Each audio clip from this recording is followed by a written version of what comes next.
की उस परम मंगलमय कथा में प्रवेश करने से पूर्व मन को पवित्र करने के लिए, वाणी को शुद्ध करने के लिए हरि नाम संकीर्तन का सहारा लेते हुए, भगवान के नाम का संकीर्तन का सहारा लेते हुए मन को शुद्ध, वाणी को पवित्र करें और भगवान नाम संकीर्तन में प्रवेश करें।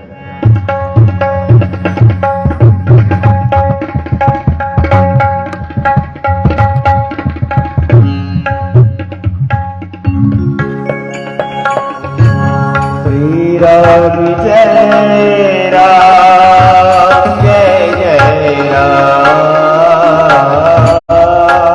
राम जय राम जय जय राम, श्री राम जय राम जय जय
परात पर अखिलेश्वर श्री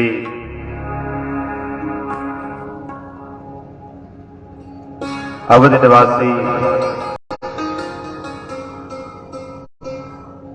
भगवान राम की उस दिव्य छवि को इस व्यास पीठ के माध्यम से दास का कोटि सह प्रणाम एवं समक्ष विराजमान विप्र देवता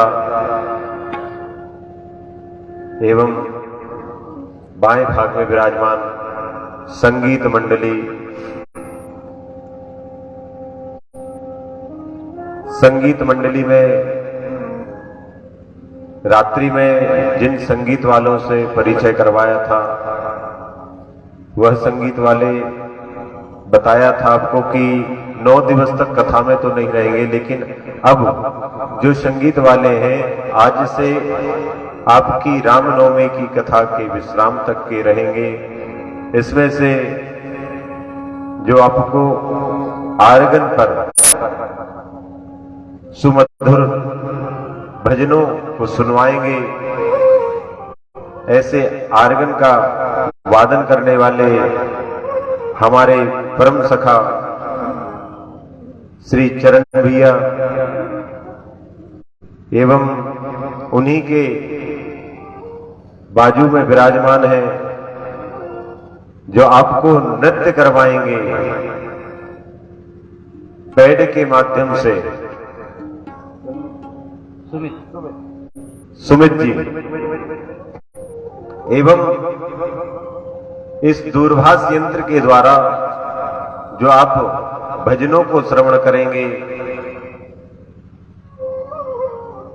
भगवान की दोहा चौपाइयों को श्रवण करेंगे, ऐसे सुरीले कंठ के हमारे सखा बीरेंद्र भैया, उन्हीं के बाजू में विराजमान है तबले पर जो सुंदर सुंदर भजनों पर तबले के द्वारा आपको भजन श्रवण भी कराएंगे, बजाकर के बताएंगे। ऐसे हमारे बड़े भैया, बड़े भाई तुल्य हैं, बचपन से हमारे साथ में रहे हैं, श्री सचिन भैया जी। तो संगीत मंडली में इतनी संगीत मंडली आज से लेकर के नौवीं की कथा तक के आपको संगीत श्रवण कराएगी। ऐसे विराजमान अब आज हमने परिचय करवा दिया, क्योंकि आज बताया था आपको, कल का पहला दिन था तो परिचय करवा देना जरूरी रहता है।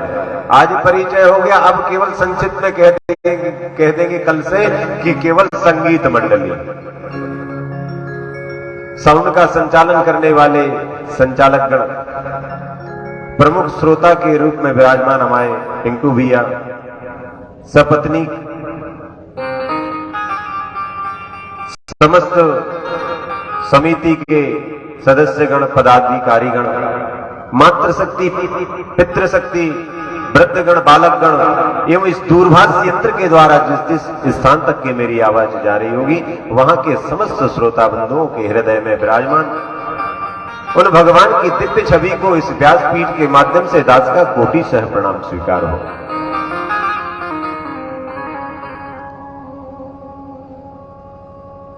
प्रतिदिन भगवान की आपको कथा श्रवण करने से पहले विगत दिवस की कथा पर प्रकाश डालना अति आवश्यक रहेगा। क्यों? क्योंकि विद्वान लोग कहते हैं कि ऐसा नहीं करना कि आगे तो पाठ करते चलो और पीछे सपाट करते चलो, ऐसा नहीं करना है। कथा श्रवण करते समय, कथा का रसास्वादन करते समय संपूर्ण कथा को याद रखना है। तो विगत दिवस की कथा में आपने क्या सुना था? भगवान की कथा की महत्वता को, कि भगवान की कथा किस प्रकार से सुनी जानी चाहिए, किस प्रकार से श्रवण करना चाहिए, कथा करने का कौन अधिकारी है, कौन अधिकारी नहीं है। भगवान की फिर कथा में प्रवेश करने के पश्चात मंगलाचरण को आपने श्रवण किया था।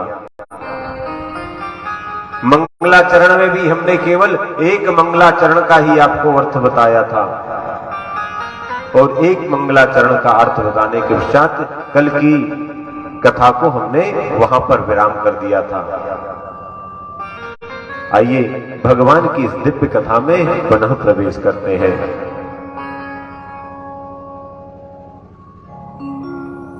भगवान की कथा में तुलसीदास जी ने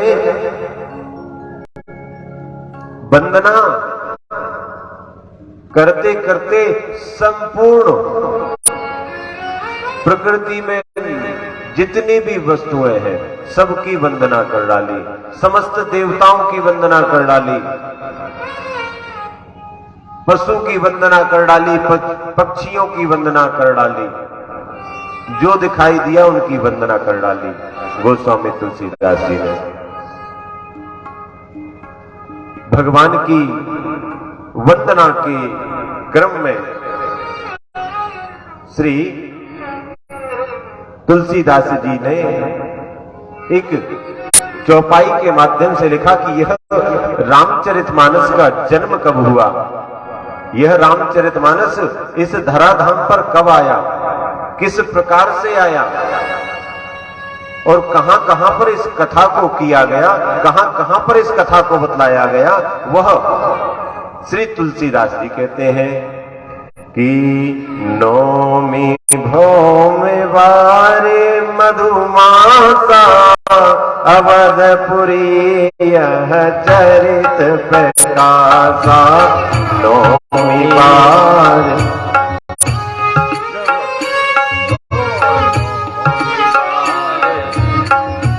हो नौमी भौम वार मधुमासा अवधपुरी चरित प्रकाशा।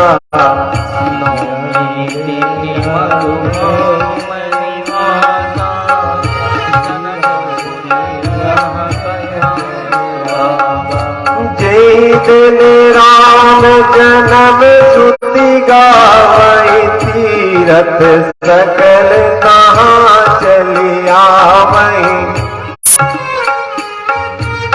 श्री राम जय राम जय जय राम, श्री राम जय राम जय जय राम, श्री राम जय राम जय जय राम, श्री राम जय राम जय जय राम, श्री राम जय जय राम, श्री राम जय राम जय जय राम। श्री तुलसीदास जी कहते हैं कि यही वो माह था जब इस रामायण का इस धराधाम पर अवतरण हुआ।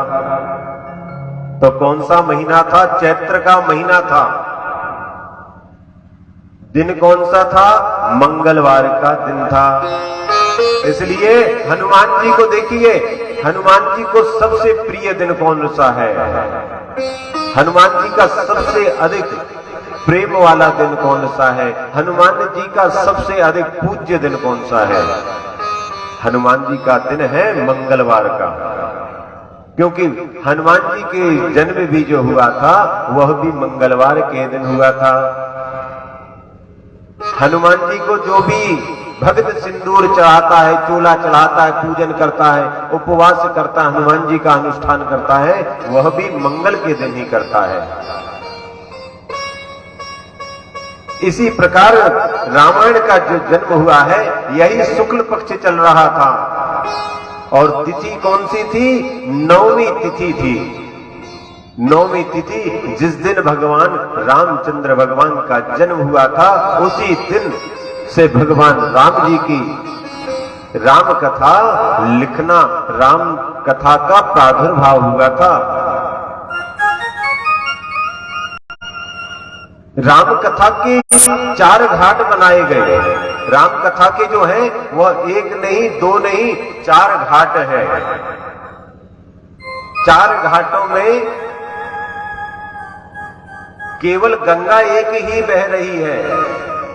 गंगा कौन सी बह रही है? राम रस की गंगा, राम कथा की गंगा बह रही है। किंतु जो श्रोता है वह अलग है और जो वक्ता है वह अलग है। सबसे पहले श्री वक्ता में श्री तुलसीदास जी का आप देखें, वक्ता है श्री तुलसीदास जी और श्रोता कौन है? श्रोता स्वयं तुलसीदास जी कहते हैं कि अरे मन तू श्रोता बन जा, अरे गंगा तुम श्रोता बन जाओ, अरे संत तुम श्रोता बन जाओ। और घाट कौन सा है? तुलसी बाबा किस घाट पर बैठे हुए हैं? बनारस है, काशी विश्वनाथ की नगरी बनारस। बनारस में 80 घाट पर बैठे हुए हैं। 80 घाट में जाकर के बैठते हैं, कभी शरणागत घाट पर जाकर के बैठते हैं।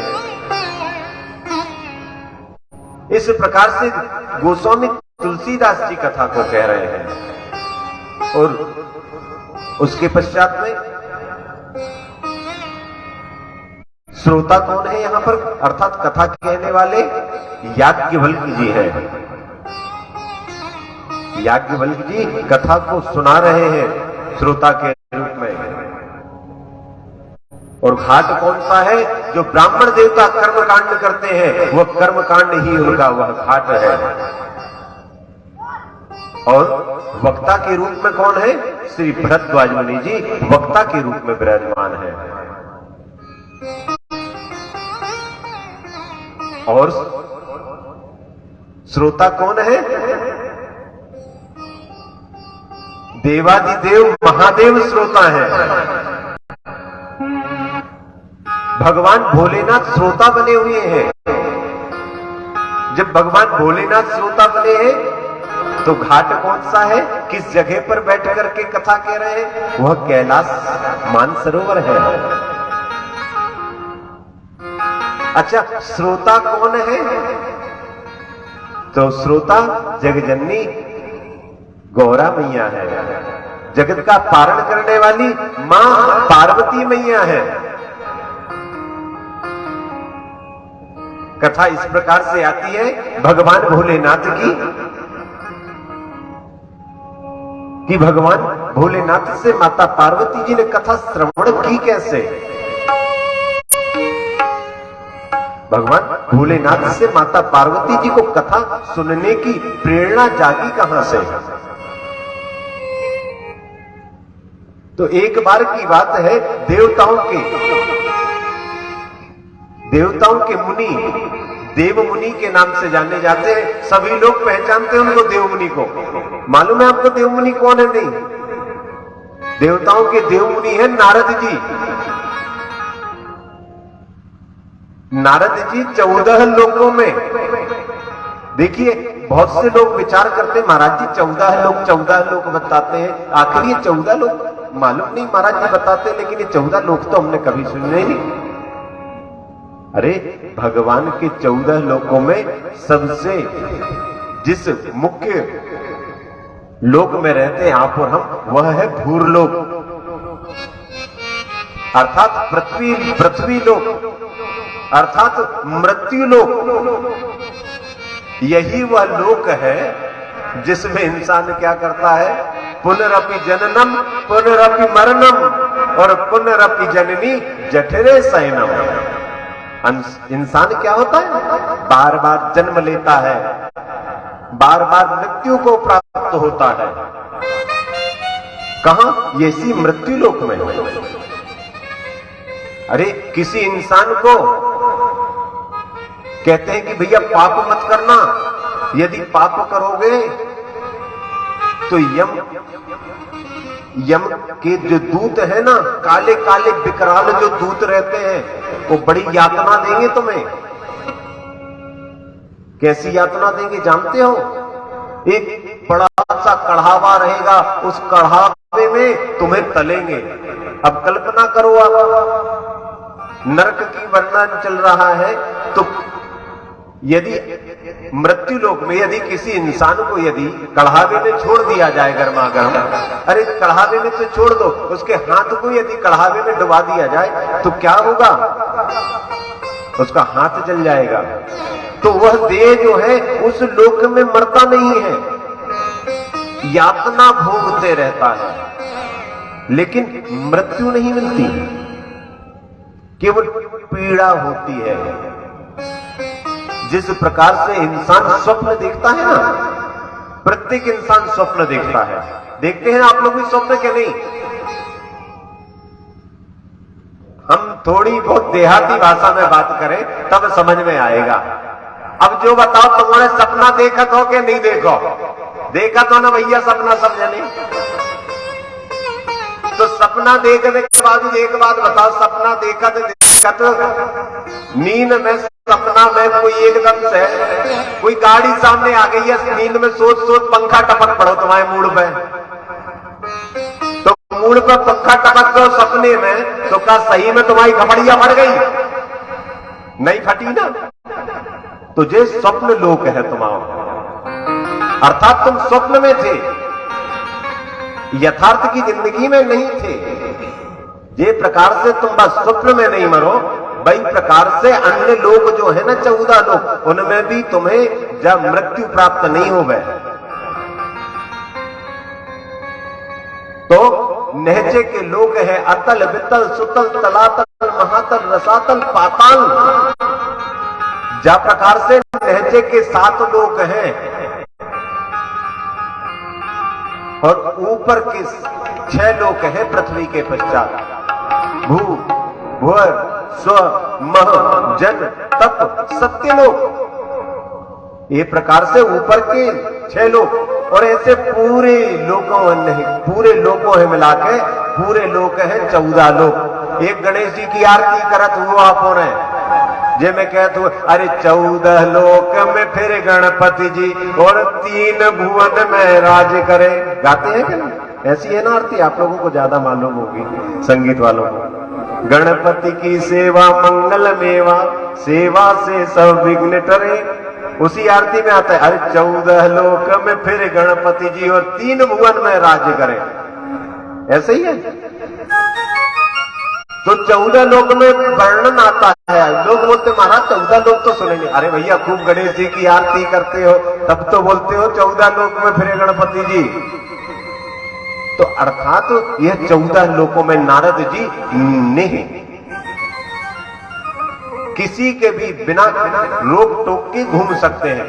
आपको और हमको यदि इस लोक से दूसरे लोक में जाना है तो उसके लिए क्या करना पड़ेगा? इस शरीर का त्याग। लोग कहते हैं महाराज एक चीज बताओ, आदमी मर जाता है, यदि कोई भी आदमी मर गया तो बाकी आगे स्वर्गीय लगा देते हैं। महाराज बताओ वो स्वर्ग में गौ का नरक में गौ कौन है मालूम, मगर जो स्वर्गवासी का है लगाते हैं। कोई लगा दे तो महाराज जी गोलोकवासी। अब बताओ महाराज जी गोलोक कौन ने देखो? कोई ये मालूम है क्या गोलोक कहां है? कोई लोग लगा देते बैकुंठवासी, अर्थात सीधो भगवान बैकुंठ यानी भगवान विष्णु जी के धाम चलोगे। महाराज बताओ बहुत बड़ो पापी तो वो तो सुबह से लेकर के शाम तक के पाप ही करत तो बैकुंठ चलोगे वो। अरे कोई के नाम के आगे आज तक के कोई के जो अपनी फोटो लगी रहता है, बाकी आगे कोई की फोटो के आगे कोई ने देखो नरकवासी, कोई के नाम के आगे देखो पातालवासी ना। काय नहीं लिखे जिनके नाम के आगे? कारण कि भगवान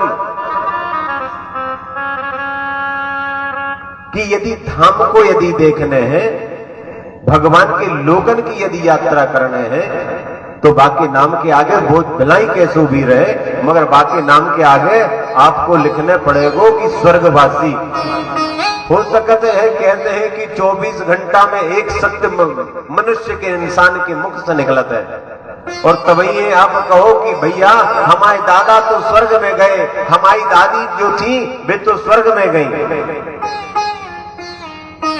भलाई जो दादा सुबह से लेकर के शाम तक के घर याद रहो, बात दादी सुबह से लेकर के शाम तक की नाती नतरने घर याद रही, जाने कौन से लोक में गई, मगर कहता हाँ भैया हमारी दादी तो स्वर्ग लोक में बढ़िया आराम से कर रही है।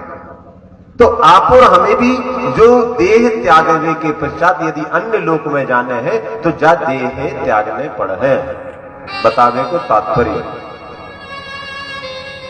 किंतु नारद जी 14 लोकों में बिना किसी की रोक टोक के 14 लोकों में भ्रमण करत है,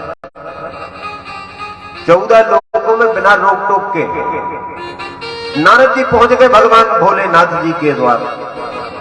नारायण नारायण नारायण नारायण नारायण नारायण करते हुए जैसे जगदम्बा जी को आज अकेला देखा तो माता जी से प्रणाम कहा, हे जगदम्बे आपके श्री चरणों में प्रणाम है। देखिए आपको हम प्रतिदिन मां जगदम्बा के विषय में संक्षिप्त में बताएंगे, कहा था कल। जैसे हम नहीं बता पाते तो आप लोग धीरे से पूछ लिया करो कि महाराज आपने बताया था कि कल मां शैलपुत्री थी, तो आज कौन सी है? तो आज है मां ब्रह्मचारिणी, अर्थात मां पार्वती ही जब मां आज दूसरा रूप है माता जी का। कल शैलपुत्री की पूजा हुई थी, आज मां ब्रह्मचारिणी की पूजा हो रही है। मां ब्रह्मचारिणी जो है, जब विवाह से पहले माता पार्वती जी ने जब घोर तप किया था, उस घोर तप में जब माता श्वेत साड़ी को पहन करके अक्षय माला को लेकर के और जब भगवान भोलेनाथ के लिए तप किया था, तब ब्रह्मचारिणी रूप धारण किया था। और आज आप और हम जो पूजा करते हैं उन्हीं ब्रह्मचारिणी माता की पूजा करते हैं। ऐसे ब्रह्मचारिणी माता को आज के दिन उनकी विशेष पूजा की जाती है और उनको आज भोग में मिश्री और दही को मिलाकर के पंचामृत बनाकर के भोग लगाया जाता है। सेब का भोग लगाया जाता है, कद्दू के खीर का भोग लगाया जाता है। इस प्रकार मां ब्रह्मचारिणी की आज के दिन पूजा होती है। तो जोर से आपको जयकारा लगाते हुए बोलना है, बोल ब्रह्मचारिणी मैया की। इस प्रकार से मां ब्रह्मचारिणी की आज पूजा होती है। नारद जी कहते हैं, मां अहो भाग्य मेरे कि मुझे आपके दर्शन करने का सौभाग्य निरंतर प्राप्त होता रहता है। हे मां मैं धन्य हूं मां जो आपके दर्शन हुए। मां मैंने सुना हूं कि भगवान भोलेनाथ और आपका जब से विवाह हुआ है बढ़िया जीवन यापन चल रहा है आपका। नारद जी ने इस प्रकार से, नारद जी क्या है? नारद जी उस स्थान पर पहुंचते हैं जिस स्थान पर किसी का कल्याण करना है। लोग कहते हैं कि नारद का काम ही है कि अच्छे खासे घर में आग लगाना। ना, नारद का काम है ना रत इति नारद ना, कोई ना यानी नो, ना यानी नहीं, रद यानी कोई, रद यानी कि नहीं, रद यानी कि कोई उनकी बात को इनकार नहीं कर सकता, कोई उनकी बात को ठुकरा नहीं सकता। ऐसे हैं नारद बाबा, ना रद्द, कोई रद्द नहीं कर सकता उनकी बात को, उनकी बात को मानना ही पड़ता है। ऐसे हैं नारद बाबा। तो नारद जी माता पार्वती जी का कल्याण करने के लिए कह रहे हैं, हे मां मैंने सुना है भगवान भोलेनाथ और आपके बीच में बहुत बड़ा प्रेम है। मैंने सुना हूं भगवान भोलेनाथ आपसे कभी कुछ नहीं छुपाते।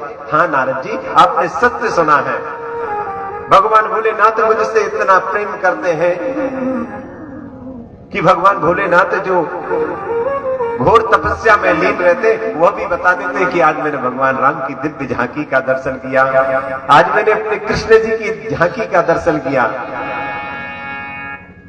हर एक बात बताते हैं तो इतना नारद जी, गुरु मंत्र कभी किसी को नहीं बताना चाहिए। भगवान भोलेनाथ ने तो मुझसे गुरु मंत्र भी नहीं छुपाया, उनने तो मुझसे गुरु मंत्र भी बता दिया है। जय हो मां, कितना प्रेम है आपके और भोलेनाथ के बीच में।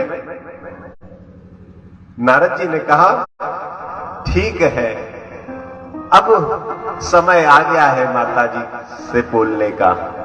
नारद जी कहते हैं मां एक बात बताओ मां, भगवान भोलेनाथ आपसे अधिक प्रेम करते हैं, तो भगवान भोलेनाथ ने यह जरूर बताया होगा आपको कि भगवान भोलेनाथ जो अपने गले में मुंडों की माला पहनते हैं वह किसकी मुंड है।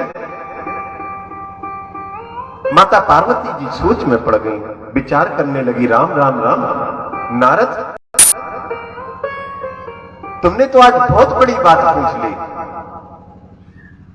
मैंने तो आज तक की यह सोचा ही नहीं, मैंने तो आज तक की यह विचार ही नहीं किया कि भगवान भोलेनाथ के गले में जो मुंडों की माला है वह किसकी है। भगवान भोलेनाथ जो गले में मुंडों की माला धारण किए हैं वो किसके मुंड है, मैंने नहीं पूछा। अच्छा ठीक है, तो माता जी हम समझ गए आपकी और भगवान भोले बाबा के बीच में कितना अधिक प्रेम है। नारायण नारायण नारायण नारायण नारायण नारायण करते हुए निकलने लगे बारह को कैलाश पर्वत से।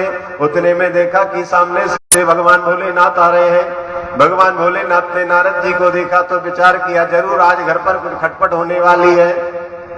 मन में विचार किया क्योंकि नारद जी आ रहे हैं। अब नारद जी भगवान जाने माता पार्वती को क्या बतला करके आ रहे हैं। इस प्रकार सोचते हुए नारद जी ने कहा प्रणाम देवता, हे देवादिदेव आपके चरणों में दास नारद का प्रणाम हो, प्रणाम स्वीकार हो देव। कहा तथास्तु वत्स, कहो किस कारण से इस कैलाश पर आना हुआ। कहा कुछ नहीं, माता जी का सकुशल और आपका सकुशल जानने के लिए आए थे। अच्छा सकुशल जान लिया?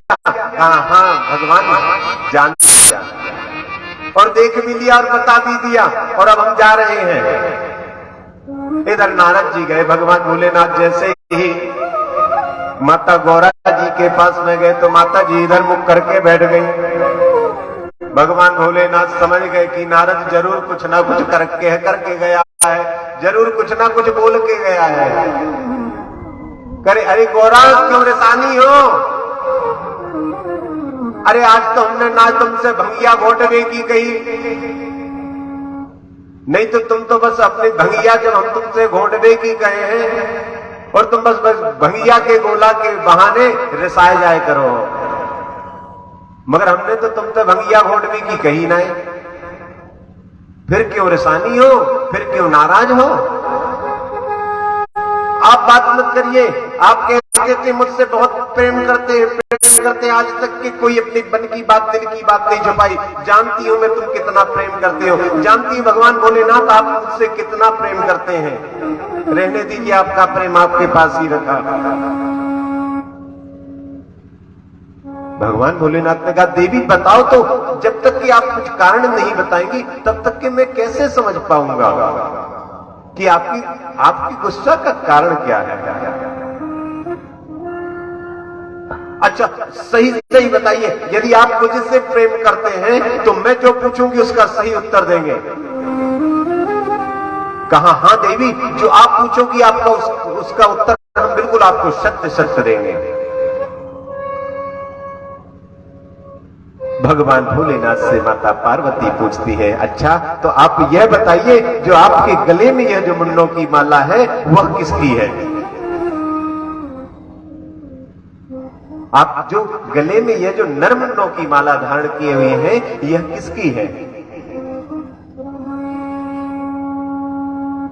माता पार्वती के प्रश्न को सुनकर के भगवान भोलेनाथ चुप रह गए, क्योंकि भगवान भोलेनाथ जानते थे अभी यदि बता देता हूं तो यह विचार करेंगी कि बताओ मेरे साथ ही यह अन्याय। इसलिए कहा अरे देवी रहने दो ना, मुंडों की चर्चा काहे के लिए करती हो। चलो आज आपको कहीं पर सैर करवा के लाते हैं, कहीं पर घुमा करके लाते हैं। ये दुनावा में बाजार लगा हुआ, चलो बाजार दिखा करके लाते हैं। बढ़िया बाजार में कुछ कुछ दुकानें आई होंगी खाने पीने की, कुछ खिलाकर के लाते हैं। इसी प्रकार से पति अपनी पत्नी से कहता है ना बुलाने के लिए, माता पार्वती का रहन दो, बाजार बाजार नहीं जाना, अगले हफ्ते चले जाएंगे, पहले ये बताओ मुन्नों की माला किसकी है? भगवान भोलेनाथ ने सोचा कि नारद बहुत कठिन प्रश्न करवा के चला गया है माता को। अरे देवी जी रहने दीजिए ना, एक काम करो, ये अपना पास में ही एक शिवालय है, उस शिवालय में चलिए दर्शन करके आते हैं। कह रहने दीजिए, बिल्कुल मत कहिए आप। अरे भैया मायावाड़ी में कथा चल रही है, चलो कथा सुने आते हैं। कहा मुझे बिल्कुल कुछ नहीं करना, मुझे तो आप ये बताओ कि ये मुन्नों की माला किसकी है, नहीं तो आज के पश्चात मैं आपसे बात नहीं करूंगी। भगवान भोलेनाथ ने सोच लिया कि माता आखिर अपने हट से, क्योंकि हट जो कहा गया है रामायण में, हट क्या, हाँ, 5 प्रकार का हट है। सबसे पहला तो राजहट। यदि राजा हट कर ले तो उसके हट को पूर्ति करे बगैर नहीं मानता। यदि बालक हट कर ले तो उसको हट को पूर्ति किए बगैर नहीं मानता। इसी प्रकार से यदि स्त्री हट कर ले तो स्त्री जब तक कि उस हट की पूर्ति, हट अर्थात जिद, हट अर्थात अपनी बात को मनवा लेना, जब तक कि अपनी बात को मनवा नहीं लेते तब तक के मानती नहीं है स्त्रियां भी। यदि किसी स्त्री ने निश्चित कर लिया कि आज भैया मैं तो अपने पति से नई साड़ी लेकर के रहूंगी, जब तक कि वो नई साड़ी नहीं ले लेगी तब तक के पूरे घर में मुंह फुला के घूमती रहेगी। यदि किसी बालक ने अपने पिता से माता से जिद कर लिया कि आज मैं तो आइसक्रीम लेकर के रहूंगा, भलाई वो सर्दी का मौसम हो या कोई भी मौसम हो, उसने जिद करना है या नहीं करना है। इसी प्रकार से आज माता जी जिद कर बैठी है कि आपके मुन्नों की जो माला है उसके विषय में बताइए मुझे तो बस। भगवान भोलेनाथ ने कहा देवी बड़ी ही उत्सुक है सुनने के लिए, तो सुनिए। ये जितने भी मुंड जो देख रही हैं आप, जितने भी जो सिर देख रही हैं, यह सब आपके ही सिर है, यह सब आपके ही सिर है। जब भी आप इस जन्म लेती हैं तो जन्म लेने के पश्चात में जो आपका सिर जो है, मैं इस माला में आपकी मृत्यु हो जाने के पश्चात में मैं अपनी माला में आपका एक सिर पिरो लेता हूं। यह जो जितनी माला देख रही है अभी तक के इतने बार आपका जन्म और आपकी मृत्यु हो चुकी है। अभी तो नारद थोड़ी सी टेंशन देके गए थे। टेंशन का अर्थ आप जानते हैं या नहीं जानते? टेंशन का अर्थ होता है 1 2 3 4 5 6 और 10। 10 यानी 10। 10 मीन्स बच्चे लोग जो इंग्लिश में पढ़ते होंगे वो जानते होंगे 10 मीन्स होता है 10। और सन, SUN सन, सन मीन्स होता है सूरज। एक सूर्य का ताप इंसान सहन नहीं कर पाता, तो 10 सूर्य का ताप इंसान कैसे सहन कर पाएगा, विचार करिए। तो आज माता जी वही कह रही है, मैं आज टेंशन में हूं। अब तो तुमने और भी ज्यादा टेंशन कर दिया। बोले अब काय का टेंशन हो गया? बोले भगवान हे स्वामी, बोले मैं इतने बार जन्म ले ली, इतने बार मर गई और आप एक भी बार नहीं, क्षमा चाहती हूं भगवान। ऐसी कौन सी अमर बूटी पी रखी है आपने जो हमें नहीं पिला रहे और स्वयं पी रखे हो? आपने हमें नहीं पिलाई, आप स्वयं पीते हो। कहा देवी यह जो कथा है, यह भगवान की अमर कथा जो है, यह दिव्य कथा सभी के भाग्य में नहीं होती। मैंने सुना कि इस गांव में कम से कम 700 या 800 लोग रहते हैं। 700 या 800 लोग में से यदि इस पांडाल में 100-200 लोग ही आ रहे हैं, तो आप विचार करिए जरा भगवान ने आपके ही निधार में, आपके ही भाग्य में क्यों कथा लिखी है? क्योंकि भाग्योदयेन बहुजन्म समर्जितेन, जब जन्म जन्मांतर के, कल्प कल्पांतर के पुण्यों का जब फल उदय होता है, तब जाकर के ऐसी सुंदर दिव्य कथा सुनने का सौभाग्य प्राप्त होता है। जो आपके गांव में यह जो अनुष्ठान हो रहा है, अनुष्ठान अनेकों हुए होंगे, मगर सभी के भाग्य में अनुष्ठानों को करने का, सुनने का सौभाग्य बड़े भाग्य से प्राप्त होता है। तो आप यह समझ लीजिए कि हम बहुत बड़े भाग्यशाली हैं। आप छोड़ दीजिए, हम तो अपने आप को कहते हैं कि हम बड़े भाग्यशाली हैं कि भगवान राम जी ने हमें इस काबिल समझा, हमें इस लायक समझा कि जा बेटा तू मेरी कथा का गुणगान कर। भगवान राम जी की कृपा से हम यहां पर कथा करने के लिए आए, नहीं तो कल बटनों के विषय में तो आपने सुना ही था, बार बार हम बटनों के विषय में नहीं बता पाएंगे। भगवान राम जी की कृपा से कथा कहने आए और आप लोगों के कर्ण पुटक जो है, आप लोगों को कान दिए हुए हैं उसका रस स्वादन पीने के लिए, और आप यहां पर कथा श्रवण करने के लिए आए, कथा का रसपान करने के लिए आए। तो बड़े भाग्य हैं जो राम कथा सुनने के लिए मिले। माता से कहते भगवान भोलेनाथ, हे देवी, भगवान राम जी की जो राम कथा है, इस राम कथा को सुनने से मनुष्य जो है संपूर्ण लोकों से छूट करके, इस मृत्यु लोक से छुटकारा प्राप्त करके, इन 84 लाख योनियों में जो बार बार इस अंधकूप में आकर के पड़ता है, यह छूट जाता है। तभी माता पार्वती कहती है कि हे स्वामी, आप हमें यह राम कथा सुनाइए, हम भी बड़े इच्छुक हैं इस राम कथा को सुनने के, इस राम कथा को सुनने के हम भी बड़े इच्छुक हैं। भगवान की राम कथा सुनने का हमारे हृदय में भी बड़ा प्रेम है। तो आप एक जगह निश्चित कीजिए। तब जाकर के भगवान भोलेनाथ ने कैलाश मानसरोवर पर माता पार्वती को ले गए और माता पार्वती जी को ले जाकर के राम कथा सुनने के लिए अपने डमरू का निनाद किया है। डम डम डम डम डम डम डम डम डमरू का निनाद किया है और इतनी चंगोर ध्वनि की है कि ब्रह्मांड में वहां पर जो पर्वत पर जितने भी पशु पक्षी जीव जंतु थे संपूर्ण उड़ गए, और संपूर्ण के उड़ जाने के पश्चात में भगवान ने अपनी राम कथा को प्रारंभ किया है। कथा श्रवण कर मिट जाती है, कथा श्रवण कर मिट जाती है जन्म जन्म की व्यथा।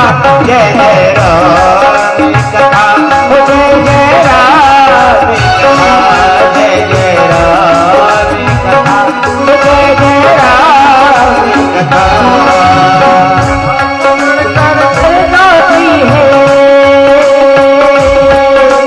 कथा श्रवण पर कर जाती है जन्म जन्म की व्यथा। जय जय राम कथा, जय जय राम कथा, जय जय राम कथा, जय राम कथा।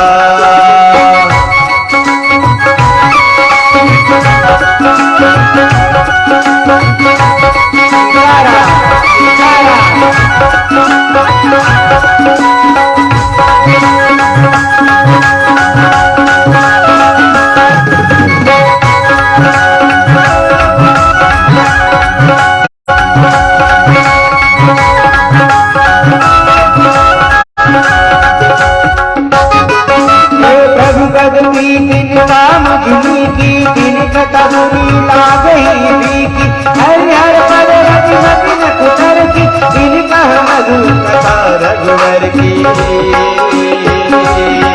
मन के मैल मिट जाते हैं हो,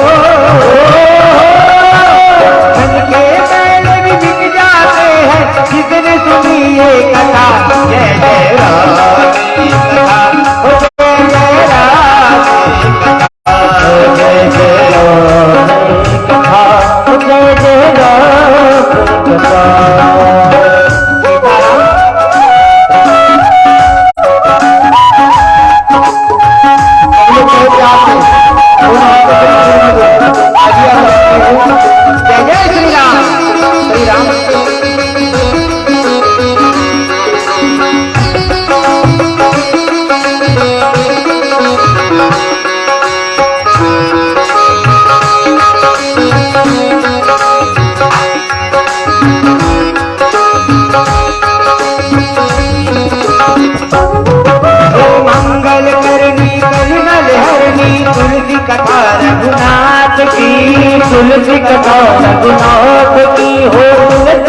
रघुनाथ की गति खूर कविता सरित की क्यों सरित पावन तात की क्यों सरित पावन तात की क्यों सरित पावन तात की हे प्रभु सुजग संगति भक्ति भली हो गई सुजन मन भावनी हो गई सुजन मन भावनी हो गई सुजन मन भावनी सब अंग भूति न शांति सुनिर सुहावनी कावनी सुगम सुहावन पावनी हो सुगम सुहावन पावनी सभी पापों का नाश करती पापों का नाश करती ऐसी है ये कथा जय जय राम कथा जय जय राम कथा जय जय राम कथा जय जय राम कथा कथा श्रवण कर बिक जाती है कथा श्रवण कर बिक जाती है जन्म जन्म की व्यथा जय जय राम कथा जय जय राम कथा जय जय राम कथा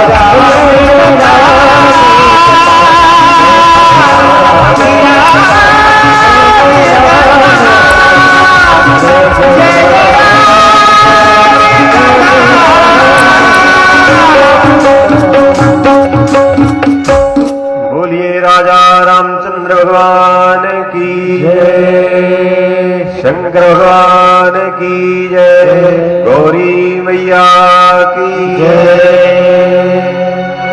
इस प्रकार से भगवान भोलेनाथ ने भगवान भोलेनाथ माता गौरा जी को यह कथा श्रवण करा रहे हैं। और एक स्थान पर अभी ये 3 घाट हुए हैं, 3 घाटों में चौथा घाट कौन सा है? श्री कागभूषुंड जी महाराज नीलगिरी पर्वत पर, कागभूषुंड जी महाराज नीलगिरी पर्वत पर श्रोता के रूप में गरुड़ जी महाराज को कथा श्रवण करवा रहे हैं। इस प्रकार से ये 4 घाटों में कथा तो चल रही है, लेकिन आज वही राम कथा यह दास आप समूचे श्रोता बंधुओं को श्रवण करवा रहा है। भगवान की यह जो राम कथा है,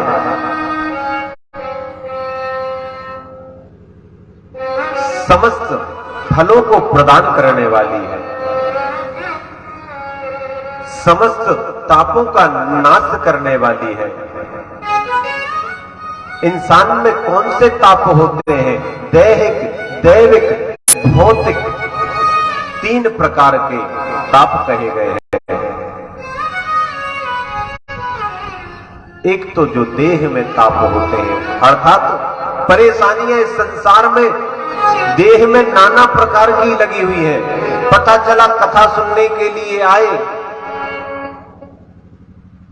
और कथा सुनते सुनते कहने लगे, अरे महाराज जी हमारा सर दर्द कर रहा है, हम तो घर चले। सो घर वापस चले गए। यह है देह का ताप। दैविक अर्थात जो देवताओं के द्वारा ताप दिया जाता है, अर्थात परेशानी जो आती है। अभी अभी थोड़ी देर पहले जो मौसम बन गया था, हमें भी व्यासपीठ पर आने से पहले विचार पड़ जाता, कहीं भगवान ऐसा ना हो इंद्र सोचे कि मैं या आप लोग कोई इंद्र का आसन जीतने के लिए यहां पर यह कथा करवा रखे हो। यह अनुष्ठान जो चल रहा है इंद्र का आसन जीतने के लिए तो नहीं हो रहा, इसलिए बारिश करवा देता है बार बार। हम इंद्र से कहते भैया मत डरे, तू तेरा आसन नहीं लेने वाले हम तो भगवान के श्री चरणों की चरणारविंद का आसन लेना चाहते हैं, भगवान के चरणों के चरणारविंदों का दर्शन करना चाहते हैं। तू चिंता मत करे, तू मत बरसे, समस्त श्रोताओं को बढ़िया से कथा सुनने दे भैया तू।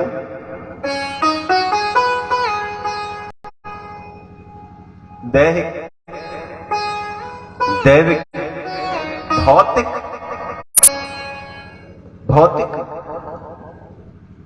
जो नाना प्रकार की महामारियां आ जाती हैं, आपस में इंसान लड़कट मरते हैं। इंसान को चाहिए कि वह प्रेम से रहे। प्रत्येक इंसान को प्रेम से रहना चाहिए, क्योंकि प्रेम ही एक ऐसी डोर है जिस डोर को इंसान जो है सदैव याद रखता है। आज हम आपके गांव में आए हैं, संगीत मंडली आई है, ब्राह्मण देवता आए हुए हैं, समूचे लोग यहां पर कुछ दिन के लिए आए हुए हैं, कुछ समय के लिए यहां पर आए हुए हैं। जिस प्रकार से हम लोग यहां पर 9 दिन के लिए आए हुए हैं, कह सकते हैं हम हक से कि हां हम 9 दिन के लिए आए हैं।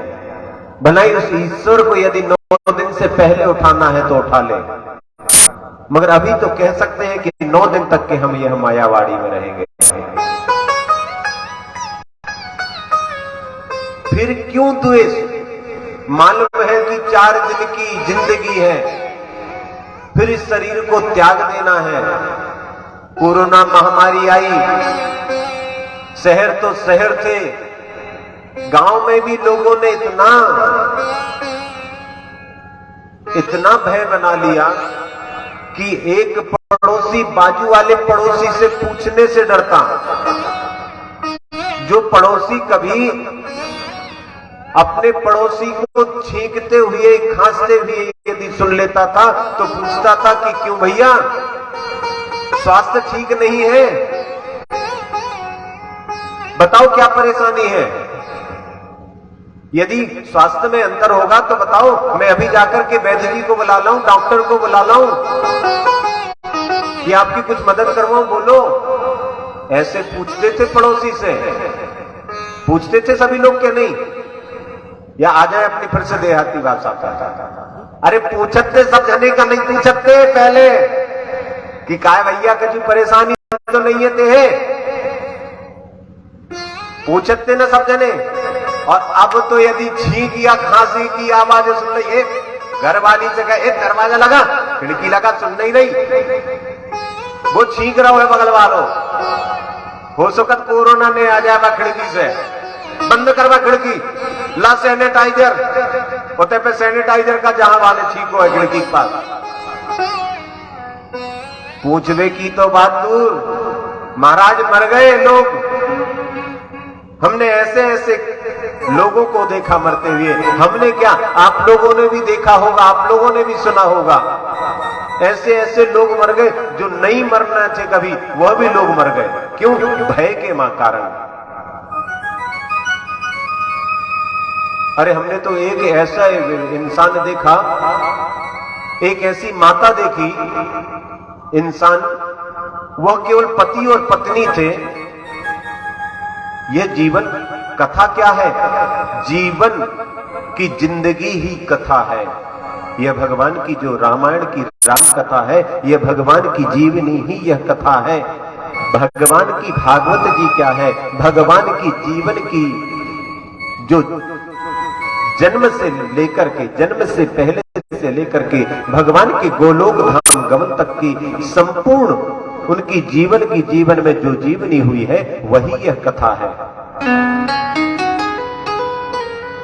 तो आपने देखा होगा, सुना होगा, हमने भी देखा। एक माता चिल्लाते रही अपने सड़क पर आकर के कि कहते रही, अरे भैया कोई तो आकर के बचा लो, मेरे से ऑक्सीजन सिलेंडर का वो बदलते नहीं बनता, कोई आकर के बदल दो, पाना 25 ला कर। वो बिना ऑक्सीजन के तड़पता रहा, मगर किसी में इतना दया धर्म नहीं था कि वह आकर के उस ऑक्सीजन सिलेंडर को बदल दे। सब पुरुष अपने अपने घर में छुप करके बैठे रहे, लेकिन किसी ने उसका एक सिलेंडर नहीं बदला, जिस ऑक्सीजन की कमी के कारण उसके प्राण निकल गए। देखिए, भगवान ने आपको और हमको किस चीज की कीमत बताई कि आप और हम जो श्वास लेते हैं और जो श्वास छोड़ते हैं ना, उसकी कीमत बताई। ब्राह्मण देवता लोग प्राणायाम करते हैं, हमारे गुरुजी ने बताया हमें प्राणायाम करने का तात्पर्य क्या है? रोज बाबा रामदेव टीवी पर बैठ करके प्राणायाम करवाता है, योगा करवाता है, उसका करने का तात्पर्य क्या है आप लोगों को मालूम है? प्राणायाम करने का तात्पर्य यह है, जिस प्रकार से आप किसी यदि होटल में रुकते हैं, आप लोग होटल में रुके होंगे कभी ना कभी, रुके हैं? तो होटल में जब कहीं पर रुकते हैं तो क्या होता है, वहां पर पैसा देना पड़ता है। होटल में जाते हैं तो पैसा दे करके रुकते होंगे ना, तो कितना पैसा देते हैं? जो उसका भाड़ा रहता होगा उतना। जैसे उसका 100 रुपया भाड़ा दिन का है और आपके पास में 1000 रुपया है, तो क्या करेंगे आप? 10 दिन तक भी उस होटल में रुक सकते हैं। 10 दिन के पश्चात में आप 11वें दिन उस होटल में नहीं रुक सकते। क्यों? क्योंकि आपके पास में अब पैसा नहीं है। इसी प्रकार से शरीर में भगवान ने गिन करके श्वासें दी है। जो आप और हम श्वास लेते हैं ना, वो गिन करके दी हुई है। अब आपको खर्च करना है उसको कि किस प्रकार से खर्च करना है। प्राणायाम जब करवाया जाता है तो श्वास को सधवाया जाता है, श्वास को साधा जाता है कि इन श्वासों को बचा करके रखो, काम आएंगी ये श्वासें। इंसान क्या कर रहा है? उन्हीं श्वासों को व्यर्थ खो रहा है, उन्हीं प्राणवायु को व्यर्थ खो रहा है। यह प्राणवायु की कीमत इस कोरोना काल में बताई। तो दैहिक, दैविक, भौतिक, यह तीनों ताप जो है ना, भगवान राम राज्य के काल में दैहिक, दैविक, भौतिक तापा राम राज काहू नहीं व्यापा। राम राज में किसी को दैहिक ताप नहीं, भौतिक ताप नहीं, किसी प्रकार का कष्ट नहीं होता था, सब सुखी रहते थे। अरे आज कहते हैं ना कि आइए आप और हम राम राज्य की स्थापना करें, किसी अन्य राज्य की स्थापना के लिए नहीं कहते कि आओ कृष्ण राज्य की स्थापना करें। क्या कहते हैं? आओ राम राज्य की स्थापना करें। क्यों कहते हैं राम राज्य की स्थापना?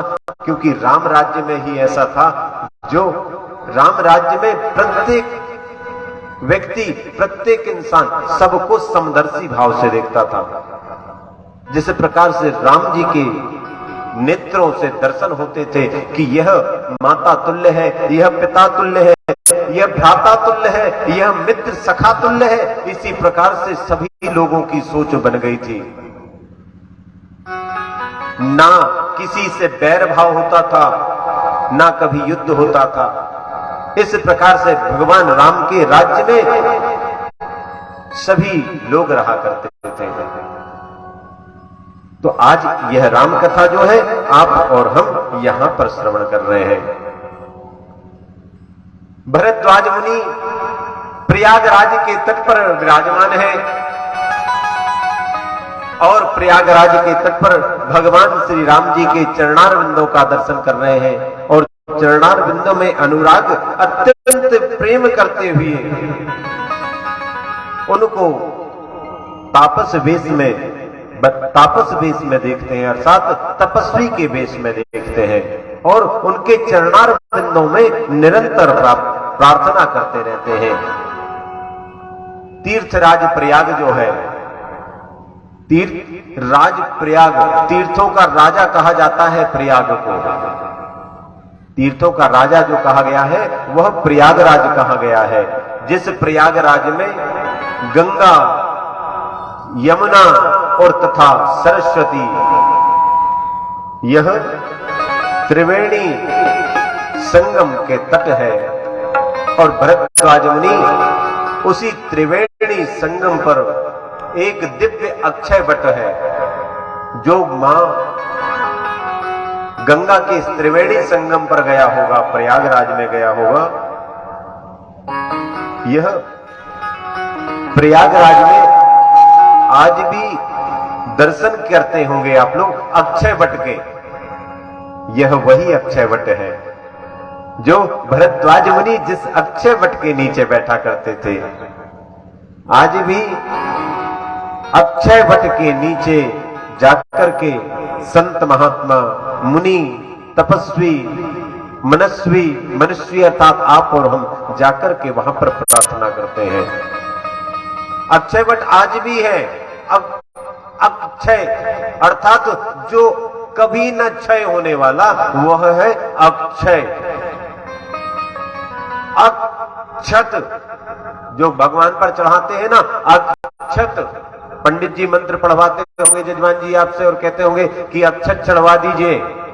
अक्षत अर्थात जो न क्षय होने वाला वही है जो न टूटा हुआ हो, न क्षति न क्षयति इति अक्षत। अक्षत कैसा होना चाहिए? चावल बिल्कुल सेंगा होना चाहिए, बिल्कुल साफ सुथरा चावल होना चाहिए। ऐसा नहीं कि टुकड़े वाला चावल, टूटा फूटा चावल। अक्षत का अर्थ ही है जो ना टूटा हुआ हो, जो बिल्कुल सेंगा चावल हो, उसको भगवान को अर्पण करना चाहिए। इसी प्रकार से अक्षय वट जो कभी क्षय न होने वाला है, भगवान राम जी के राज्य में भी था, राम जी के समय में भी था और आज इस कलयुग के समय में भी है। वहां पर त्रिवेणी के संगम में भरद्वाज मुनि तपस्या करते हैं और तपस्या करते हुए भगवान राम जी को प्रार्थना करते हैं। राजा रामचंद्र भगवान की प्रार्थना करते हैं और गुरु की प्रार्थना करते हैं। गुरुदेव से प्रार्थना करते हैं कि हे गुरुदेव, आपके प्रभाव से, आपकी कृपा से, आपकी तपस्या से ही यह संसार जो है समूचे धर्म के मार्ग पर चल पाता है। हे गुरुदेव, आपकी कृपा यदि हो जाए, गुरु की यदि कृपा हो जाए तो इंसान इस संसार रूपी भवसागर से किस प्रकार से तरना है वह सीख जाता है। जिस प्रकार से किसी यदि मछुआरे का साथ मिल जाए तो इस नदी में या इस तालाब में या सरोवर में किस प्रकार से तैरना है वह मछुआरा सिखा सकता है। उसी प्रकार से इस संसार रूपी सागर से तरने के लिए, संसार रूपी सागर से पार होने के लिए आप और हमें गुरु का सहारा लेना पड़ता है। गुरु ही एक ऐसे सच्चे परम मित्र होते हैं, सच्चे देवता होते हैं, क्योंकि आप और हम गुरुदेव के मंत्र में क्या कहते हैं? गुरु ही ब्रह्मा, गुरु ही विष्णु, गुरु ही देव महेश्वर है, गुरु ही साक्षात परब्रह्म है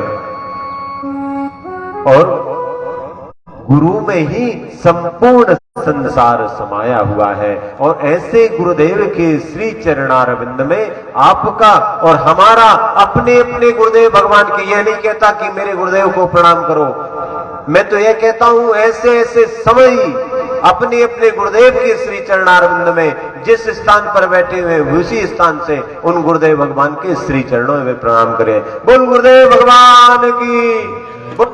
गुरुदेव के लिए आवाज ही नहीं आ रही, क्या बात है? माइक मेरा भी बंद कर दिया, आप देखते हैं आपकी आवाज आती है, मेरी आती है। बोल सतगुरुदेव भगवान की जय। ऐसे सतगुरुदेव भगवान की बड़ी विचित्र माया है, बड़ी विचित्र लीला है। आइए ऐसे ही भजन के माध्यम से भगवान गुरुदेव के श्री चरणारविंद में अपने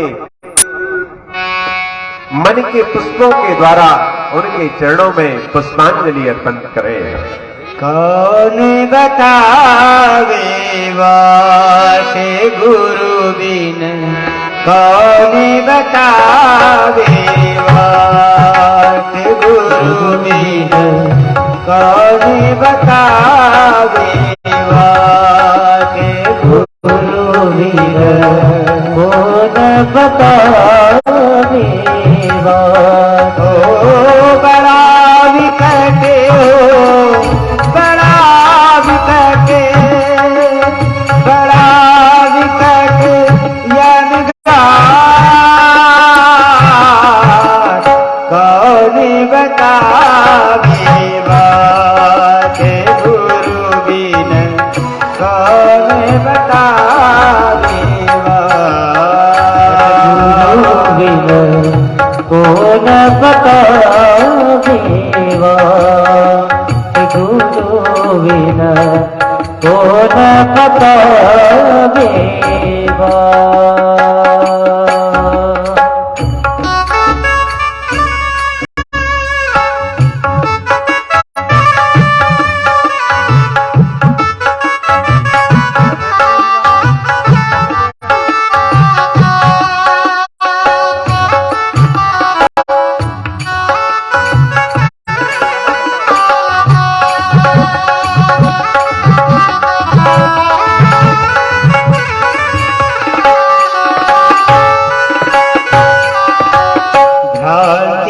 की पहाड़ी नदिया बीच में, भक्ति की पहाड़ी नदिया बीच में, भ्रांति की पहाड़ी नदिया बीच में, भ्रांति की पहाड़ी नदिया बीच में, अहंकार की लाट, अहंकार की लाट गुरु बिन कौन बतावेगा, गुरु बिन कौन बतावेगा, गुरु बिन।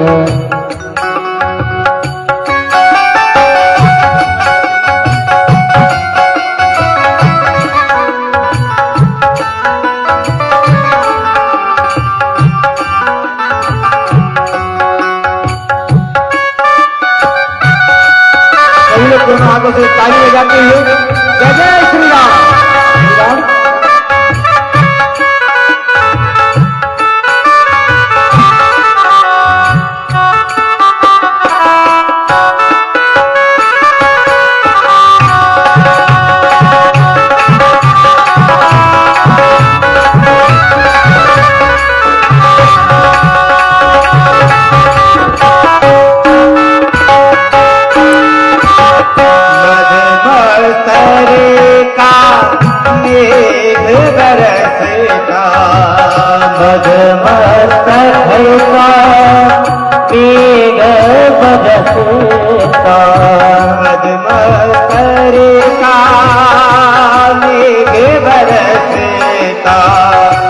लोभ चोर संगार,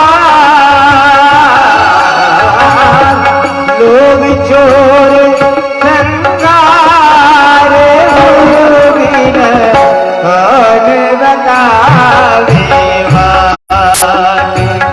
गुरु बिन कौन बतावेगा।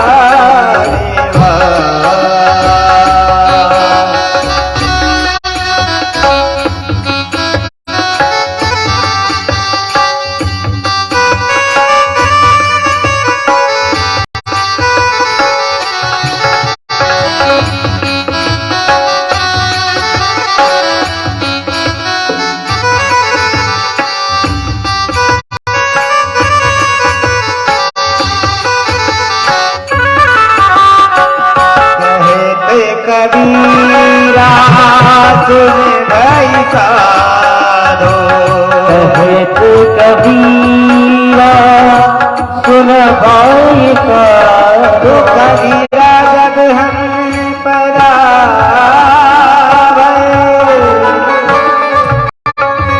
जग हसे हमरो, ऐसी करनी चलो हम हंसे जगियो, कहत कबीरा सुन भाई साधो, कहत कबीरा सुन भाई साधो, क्यों चलना यह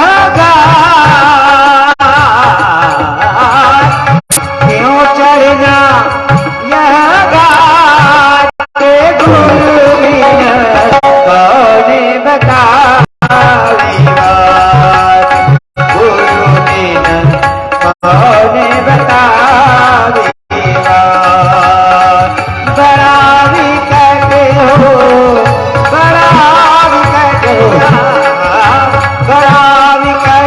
कौन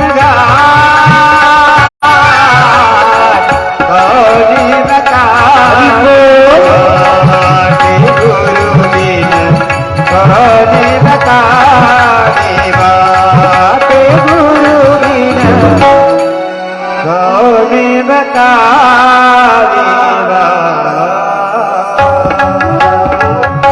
बोलिए सद्गुरुदेव भगवान की जय। ऐसे आपको कल भी बताया था, आज पुनः बता रहे हैं कि गुरु की महत्वता होती है। प्रत्येक इंसान के जीवन में गुरु की महत्वता होती है। और कल विशेष रूप से बताया था क्या कि प्रत्येक इंसान के जीवन में जन्मदात्री माता प्रथम गुरु, शिक्षा गुरु और उसके पश्चात में दीक्षा गुरु होते हैं। प्रत्येक इंसान को चाहिए कि किसी सुयोग्य ब्राह्मण से, किसी संत सन्यासियों के द्वारा दीक्षा लेकर के गुरु मंत्र ग्रहण करें। दीक्षा ग्रहण किया हुआ प्रत्येक व्यक्ति को होना चाहिए। क्या कहते हैं कि भगवान की कृपा यत्र तत्र सर्वत्र होती है, किंतु गुरुदेव की कृपा प्रत्येक अपने विद्यार्थी पर होती है। गुरु की जब कृपा हो जाती है तो इंसान इस संसार रूपी सागर से सहजता से ही पार उतर जाता है। जैसे कि भजन के माध्यम से कहत कबीर सुनो भाई साधो।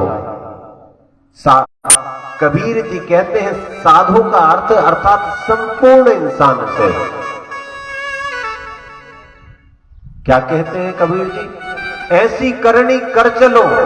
कैसी करनी करो? आपस में लड़ाई करो, आपस में मारा पीटी करो, चोरी करो, डकैती करो ना। ऐसी करनी अर्थात अच्छी करनी करना है। संसार में आए हो तो आप, मैंने बताया ना, आप यहां पर कभी विचार करेंगे कि हां हमारे गांव में कोई महाराज जी आए थे, बहुत सुंदर महाराज जी थे, यदि अच्छे रहे तो कहेंगे बहुत सुंदर महाराज जी थे, बढ़िया कथा श्रवण करवाते थे। यदि हम आपके और साथ में यदि प्रेम से रहे तो कहेंगे अच्छे महाराज जी थे, उन्हीं महाराज जी को बुलवाना। और किंतु हम ही आपके साथ में यदि क्रूर व्यवहार से रहे, ए भैया सुन ले, बा महाराज मत बुलाइए थे बेरू के भी, वो महाराज आओ तो हम कथा पंडाल में कहूं ने आए। अरे काय को महाराज हो, हमारी बुराई कर रहे हो तो, हमारे पति की बुराई कर रहे हो तो, हमारे गांव की बुराई कर रहे हो तो कहने का तात्पर्य आपसे ऐसी करनी कर चलो, अर्थात प्रेम से रहो। और हमने देखा आपके गांव में कितने प्रेम से रहते हैं आप लोग, और इसी प्रकार प्रेम से रहना चाहिए सभी लोगों को मिलकर के। जब गांव में धार्मिक अनुष्ठान होते हैं ना, तो सभी लोगों को एकजुट होकर के रहना चाहिए। आप देखिए, आप किन की कथा श्रवण कर रहे हैं? मुझे नहीं मालूम किन की कथा करवा रहे हैं आप लोग। किन की, कौन सी भगवान की कथा चल रही है ये बताओ जरा। राम जी की चल रही है। मंदिर काय का बना हुआ है यहां पे? राम जी का। तो ऐसा जोर से बोला करो, राम जी की कथा चल रही है। राम जी ने कौन से वंश में जन्म लिया था? क्षत्रिय, रघुकुल, ठीक है। आप इससे पहले कौन सी कथा सुने हैं? कृष्ण कथा। कृष्ण कथा सुने हैं ना आप लोगों ने? भागवत कथा सुने हैं। भागवत कथा में भगवान कृष्ण किस जन्म में, भगवान कृष्ण किस योनि में जन्म लिए? योनि में, मनुष्य योनि में जन्म लिए। किस कुल में जन्म लिए थे? ग्वाले के रूप में। अरे ब्राह्मण के रूप में थोड़ी ना जन्म लिए भगवान ने। ब्राह्मण तो केवल परशुराम जी के रूप में जन्म लिए थे। भगवान का बताने का तात्पर्य क्या है? अरे क्यों करते हो जाति भेद? जाति भेद नहीं करना चाहिए। क्यों करते हो मेरा मेरा मेरा? अरे चिड़िया रहन बसेरा है, सभी को प्रेम से रहना है। 9 दिन की नवरात्रि, 9 दिन की रामनवमी का यह राम कथा का त्योहार है। फिर उसके पश्चात में सबको अपने अपने स्थान में बस जाना है। 9 दिन के पश्चात ना आप बुलाएंगे तो हम आएंगे,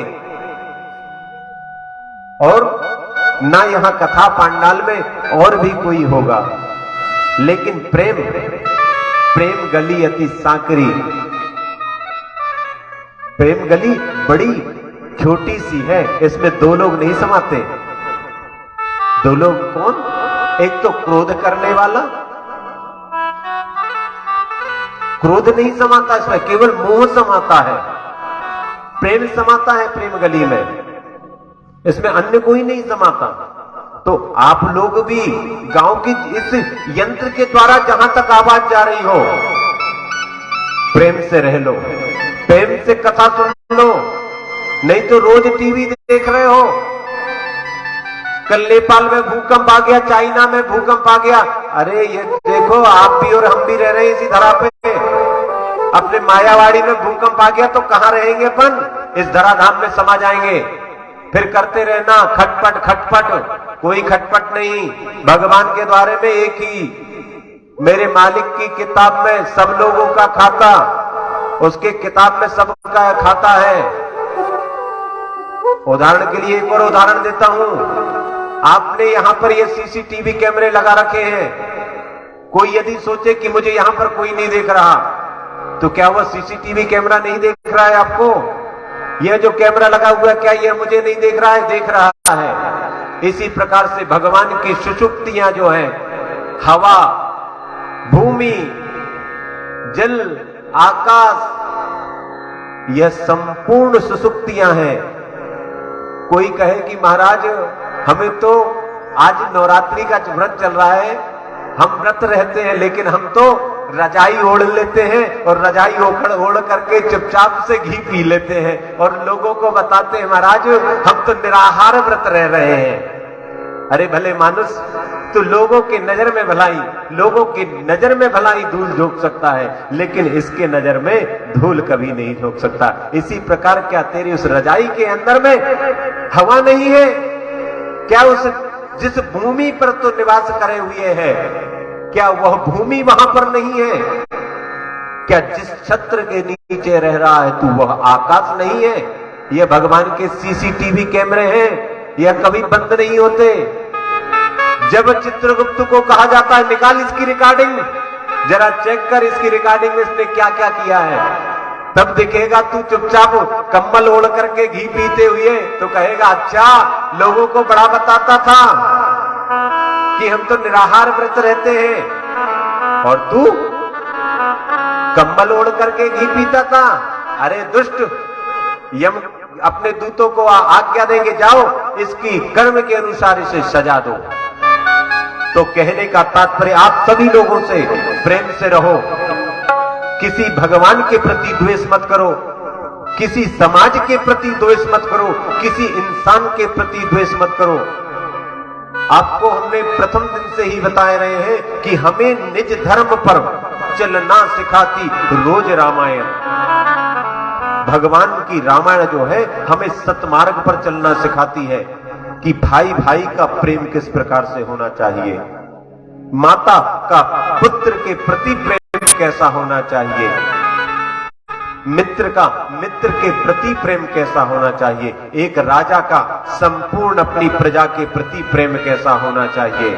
नहीं तो पता चला हमारे समाज वाला सरपंच बन गया, सरपंच अर्थात राजा, और वो क्या करेगा? अरे भैया एक काम करो, हमारे समाज वालों को प्रधानमंत्री आवास योजना दे दो, रोड हमारे मोहल्ले वालों के लिए बनवा दो। नहीं, भगवान की रामायण यही सिखाती है कि राजा को संपूर्ण प्रजा को अपने पुत्र की भांति देखना चाहिए, संपूर्ण प्रजा को एक तराजू में तोलना चाहिए, किसी के लिए अन्य तराजू नहीं। इस प्रकार से भगवान की यह राम कथा है। भगवान की राम कथा में कहते हैं कि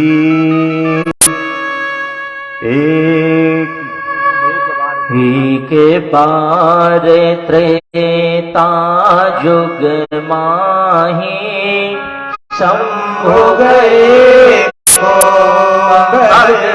सिपाही।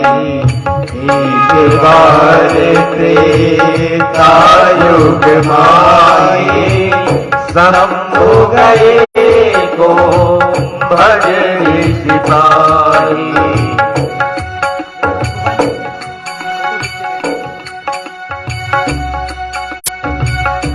एक बार त्रेता युग माही शंभु गए को भजन सिपाही।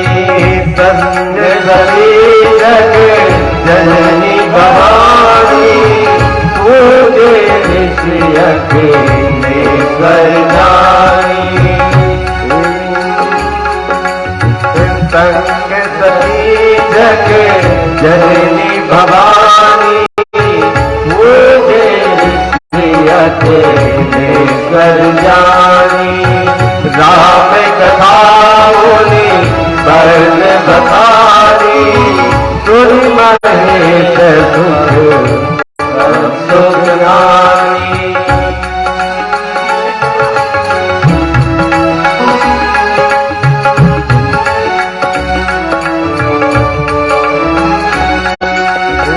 श्री राम जय राम जय जय राम। श्री राम जय राम जय जय राम। श्री राम जय राम जय जय राम। श्री राम जय राम जय जय राम। श्री राम जय राम जय जय राम। श्री राम जय राम जय जय राम। श्री राम जय राम जय जय राम। श्री राम जय राम जय जय राम। एक बार भगवान श्री शंभु के मन में आया, क्यों ना कुंभज ऋषि के आश्रम में दर्शन करावे। और इस प्रकार से मन में कुंभज ऋषि के दर्शन की मन अभिलाषा लेकर के भगवान देवादिदेव महादेव माता सती जी को अपने साथ में लेकर के चले। देखिए क्या होता है, आजकल भी लोग कहते हैं कि भैया सुन तो तेरो ब्याह हो गो, बहुए लेके कहूं घूमने काहे नहीं जा रहा हो। ब्याह कर लो, ब्याह करने के बाद में बहुए कहूं घुमावे ले जा। भगवान भोलेनाथ ने सोची सही तो है, हमने भी तो ब्याह कर लो सती के साथ में, मगर हम सती कहूं घुमावे नहीं ले गए। तो एक काम करते हैं, आज हम अपनी सती के साथ में जब धरा भूमंडल पर सती को घुमा के लाते हैं। भगवान को वाहन कौन है मालूम है आपके? भगवान देवादिदेव महादेव को वाहन है नांदिया, बैला, और माता पार्वती को जो माता सती को जो वाहन है वो है शेर। कहीं एक काम करो भैया, पहले बार घूमने जा रहे हैं तो कोई से गाड़ी वगैरह उधार ले लो, तनक इज्जत को सवाल है। जब बैला पे तो ब्याह के तो ले आएंगे,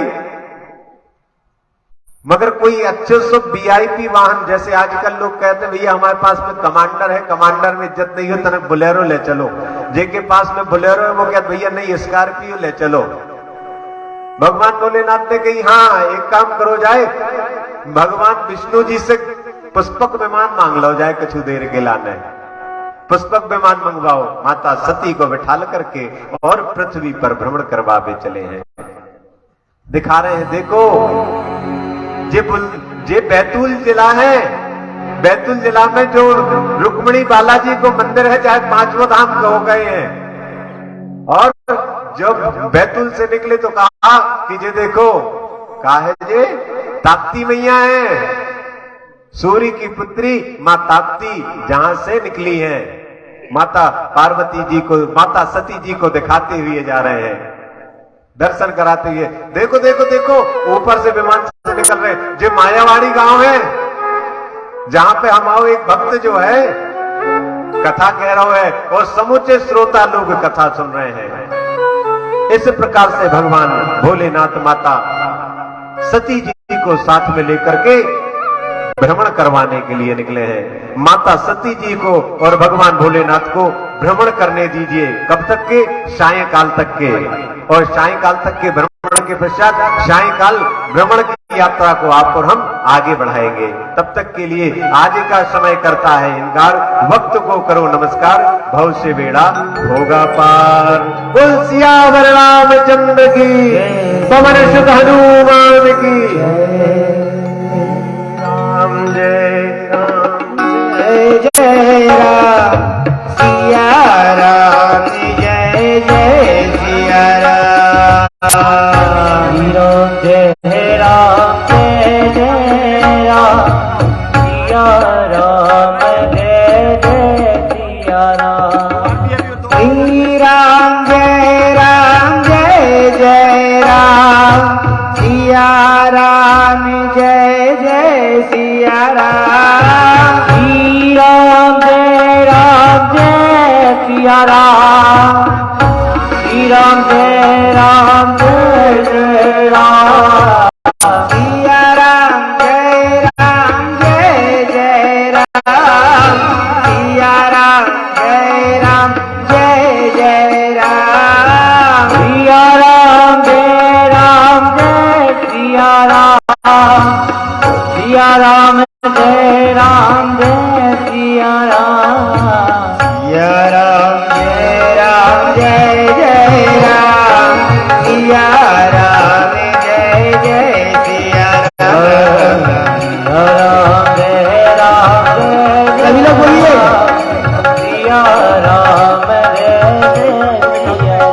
हे सिया राम जय राम, जय जय राम। सिया राम जय राम, जय जय राम। राम जय राम, जय जय राम। सिया राम जय